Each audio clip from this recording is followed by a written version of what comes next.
जीते हुए मैच में टीम इंडिया की हुई शर्मनाक हार। 5 खिलाड़ी रहे इंडिया की हार के गुनहगार। जी हां, एक जीता हुआ मैच कैसे हारा जाता है वो टीम इंडिया से सीखना चाहिए। 2.5 दिनों तक हमारी जीत तय थी। 190 की हमारे पास लीड थी और 165 पर सामने वाली टीम के हमने 5 विकेट गिरा दिए थे। मुश्किल से 2 विकेट और गिराने थे, टेल उनकी शुरू हो जाती, लेकिन हमसे वो 2 ही विकेट नहीं गिरे। और 2 विकेट जब तक गिरे तब तक उल्टा हमारे ऊपर 200 से ज्यादा रनों की लीड चढ़ चुकी थी। जीता हुआ मैच था। अगर किसी टीम ने, इंडिया ने, खासतौर पर इंडिया में ही पहली पारी में 190 रनों की बढ़त ले ली है और सामने वालों के 5 विकेट 165 पर गिरा दिए, यानी कि आपकी जीत तय है। आप 2-3 विकेट जो बाकी के मेन बल्लेबाज के हैं आप वो लीजिए, 50-60 रन खा लीजिए, 100 रन खा लीजिए। अगर इंडिया अगले 100 रन के अंदर भी सामने वाली टीम के बाकी के विकेट गिरा देती तो हमें मुश्किल से 50 रन बनाने होते जीतने के लिए, 100 बनाने होते। लेकिन जब तक हमने विकेट गिराए तब तक वो हमारे ऊपर 230 रनों की लीड चढ़ा चुके थे।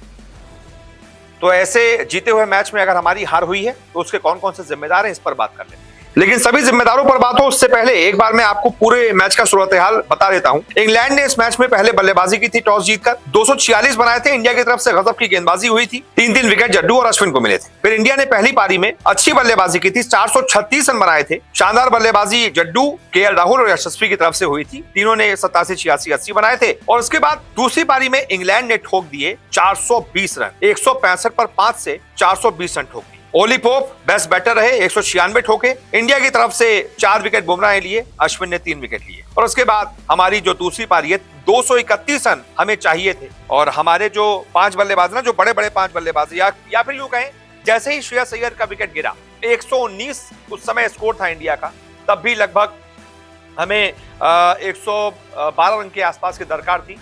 लेकिन वहां पर श्रेयस अय्यर जैसे ही 119 पर आउट हुए, इंडिया की हार वहीं तय हो गई थी, क्योंकि सभी मेन बल्लेबाज तब तक आउट हो चुके। अक्षर पटेल को ऊपर भेजा गया था।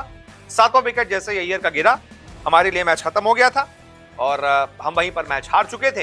हालांकि अय्यर के आउट होने के बाद जरूर टीम इंडिया ने लड़ाई लड़ी, टीम इंडिया बहुत क्लोज गई, लेकिन जब 30 रन के आसपास चाहिए थे तब मोहम्मद सिराज ने आगे बढ़कर एक ऐसा शॉट खेलने की कोशिश की, छक्का मारने की कोशिश की, वहां पर वो आउट हो गए और टीम इंडिया इस मैच को हार गई।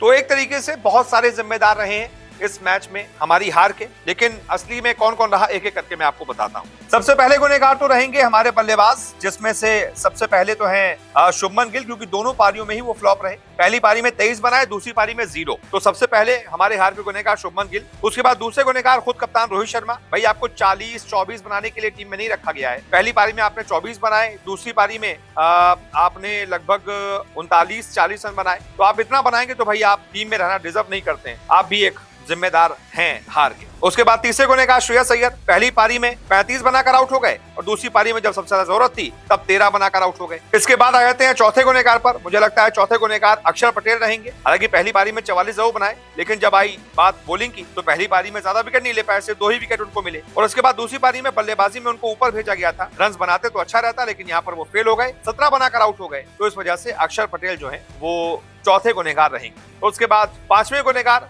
हमारे जितने भी गेंदबाज है ना, मैं उनको कहूंगा, क्योंकि अगर आप 163 पर 5 से 420 बनवा देते हैं तो आप सभी जिम्मेदार हैं। फिर चाहे वो अश्विन हो जिन्होंने 126 रन दिए, फिर चाहे वो जडेजा हो जिन्होंने 131 रन दे दिए, अक्षर पटेल 16 ओवर में ही 74 रन दे दिए। तो ये हमारे स्पिनर्स है ना, जो जिनके ऊपर विकेट निकालने की जिम्मेदारी थी।